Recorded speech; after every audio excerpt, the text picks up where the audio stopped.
my name's Roland, and I'm going to tell you about the Stealth Plane Challenge, where we are going to make this plane invisible to a radar. So first, let me tell you a little bit more about what that means.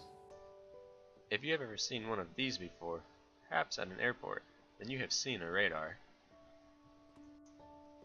A radar works by sending radio waves out in all directions, and when those radio waves hit a plane, they will reflect back to the radar. However, sometimes the planes would rather not be seen by the radar, like when our Air Force pilots are flying missions. To not be seen by the radar, planes are designed to appear smaller than they actually are, and at the electroscience laboratory, one of the things we research is how to do this. One of the simplest methods used is to use certain shapes and angles. For example, a sphere or a cone will reduce the amount of radio waves reflected back towards the radar, while other shapes like flat surfaces and corners are avoided because they direct the radio waves straight back towards the radar. However, if a flat surface is angled right, it can reflect most of the radio waves away from the radar.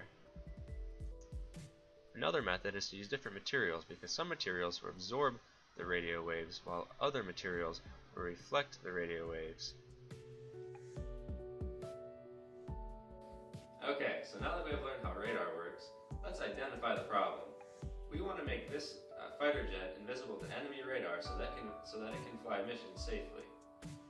How are we going to do this? Well, we need to design a way to modify it so that it doesn't show up on the radar. For my first design, I thought to use aluminum foil and angled surfaces so that the radio waves might reflect away from the side and front of the airplane, which is the sides we're going to test in this challenge. Let's see how that might look.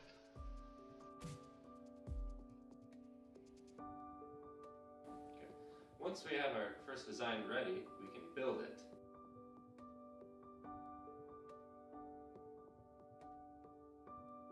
Alright, now that we have our first design built, the last thing we get to do is test it.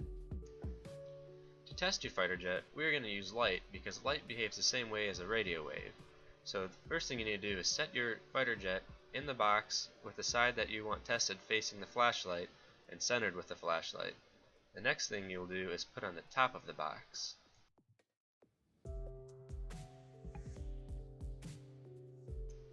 Once the fighter jet is enclosed in the box, make sure the flashlight is turned on, and then, using a light meter app on the smartphone, insert the smartphone above the flashlight and record the lumens that are reflected back towards it. Then, repeat the same procedure for the front of the airplane. Let's recap what we just did. We first identified the problem, we then designed a solution for that problem, we built the design, and lastly we tested it.